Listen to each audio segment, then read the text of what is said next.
All right, 5:15 this morning, Francine, now a tropical storm, made landfall in Louisiana as a Category 2 hurricane. You can see strong winds right there, whipping the rain, flooding streets as well.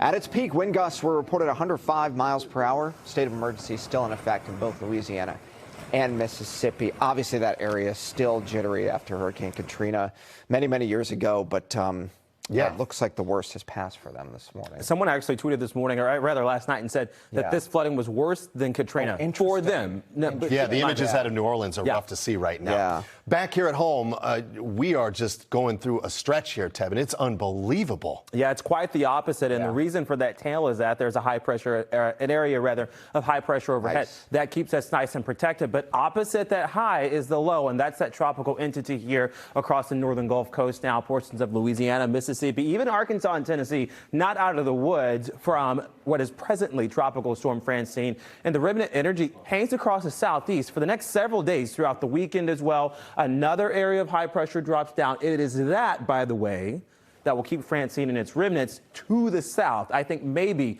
next Wednesday or next Thursday, we could actually see some clouds and perhaps showers from that across the northeast. But even then, it will be quite minimal. Here's the latest on Francine right now. Its winds are at 45 miles an hour, a far cry from that Category 2 yesterday with winds near 100 miles an hour. And you'll note, too, as the storm continues to weaken into Friday and Friday evening, the winds are dropping down to 25. But the flooding, the rainfall, it's still there, especially across Montgomery and Huntsville, Alabama, and through Rocket City. And look at how much rainfall picks up here, between 5 to maybe even 6 inches of rain for western portions of Tennessee, some 3 to 4 for the twin states of Mississippi and Alabama. Here at home, no rainfall. I'm sure our lawns are actually desperate for some precipitation right now, but they're not going to get it. You're really going to have to crank the sprinklers this weekend. 1 o'clock to about 4 in the afternoon. That's when our high temperatures will touch about 80 degrees today. Our winds are from the south and west, by the way, at 5 to 10. So that brings in the warmer air today, getting even warmer now for Friday at 84 degrees. That breeze out of the south and west again at about 10 to maybe 15 miles an hour. The difference between today and tomorrow, there might actually be